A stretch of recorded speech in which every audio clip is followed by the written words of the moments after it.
Okay, so I want to address this. A lot of people don't understand the inverse psychology going on when I'm talking about the Christ is within, how the church taught things in the wrong context. They think that when I'm trying to empower human beings and tell them about their third eye and their ability or their innate abilities that have been hidden from us, that I'm participating in this new age idea, that has to do with Satanism, where, we're empowering ourselves as gods. Now, I guess they didn't read the Bible and read what Jesus said about that, or else they wouldn't say that to me, because Jesus literally says in the Bible, ye are all gods. A lot of people try to brush that off and say, well, he's talking about fallen angels. Well, what the hell are we? I mean, if everything came from spirit first and then manifested into flesh, in a sense, we are fallen angels. We are fallen into this density, into this material experience. And besides all that, back to the fact that he said this, ye are all gods. He was saying that when you make the eye single, the body will be filled with light. And he's saying that we have to move beyond duality constructs of good and evil, attaching to them. That doesn't mean good and evil don't exist. It means our attachment to them and this obsessiveness to control everything ourselves is the problem. Our ego attachment is the problem, not empowerment. We can be, imagine that there are good, benevolent angels out there. These angels, don't you think they have the ability to see everything at once and the ability to soar through any reality? And they're light beings, they're spirit beings, right? Are they demonic? No. Are we demonic if we have the third eye? No, because if we're created by God, we should not be considered demonic.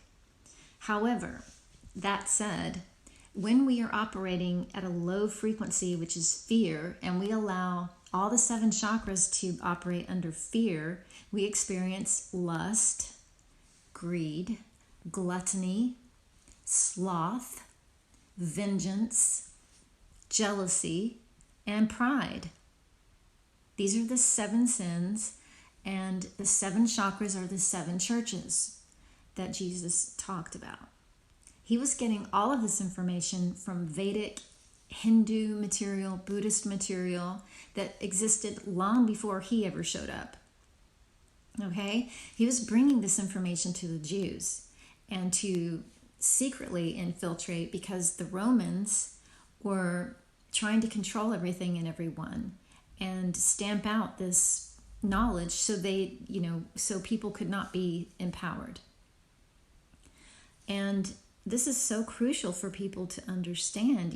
If you don't have knowledge of the Aramaic language and you haven't done the research yourself and you haven't compared the Aramaic literal original words that were used to the translated words that were used in Latin, and then you compared that to the English translation for yourself, and then you go and you compare that to the anatomy of the body, if you haven't done that research, you are not a worthy opponent in this argument. You don't have credibility to talk about this and say that it's all wrong if you haven't researched it.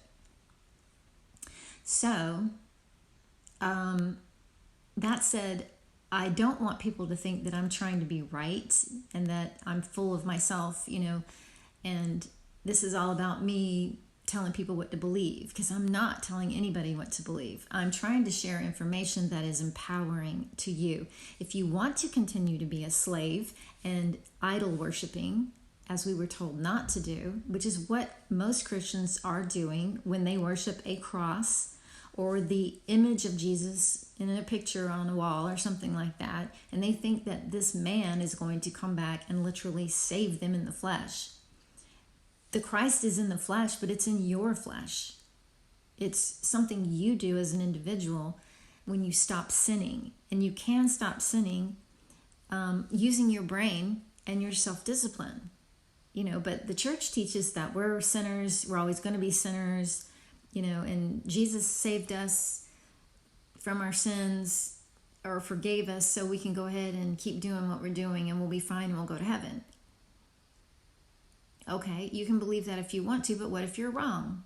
What if you wasted your entire life living in sin, thinking that you were going to be forgiven, and then when you die, you get stuck in a hellish nightmare or reincarnated into the same system of control that never ends, because this is the world. This at this level, this doesn't go away. This is the material world. It's a duality construct. You know, you have to think about things like that. God knows I do. I mean, since I was a little girl, I've thought about this shit. You know, I'm not just somebody that came along and decided I was going to, you know, tell everybody these ridiculous things because it popped into my head and then I believed it. I'm 55 years old. I've been all over the world. I've studied world religions. I've studied spiritual concepts, you know, science, physics, and astrology. I'm not an expert on anything. I'm not saying that I am. I'm just trying to help. So, my suggestion is to do the research yourself and keep an open heart and an open mind and be lucid, my friends.